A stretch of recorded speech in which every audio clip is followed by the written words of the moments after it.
tawag ng tawag. Si Jack?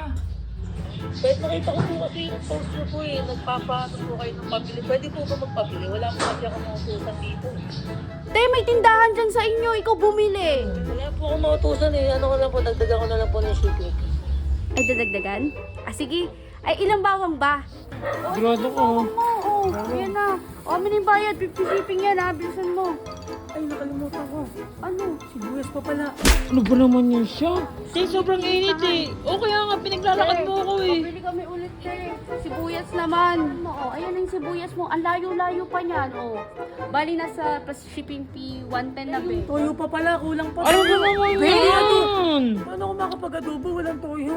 Nagtitripan ka lang yan, te. Tinaw pa isa-isa yung bili. Be, toyo. Siguraduhin mo wala ka nakalimutan, te, ah. Wala na. Kwenta lang kasi pera ko eh. Ano yan? Pagbalik na lang. Pa-follow up na lang.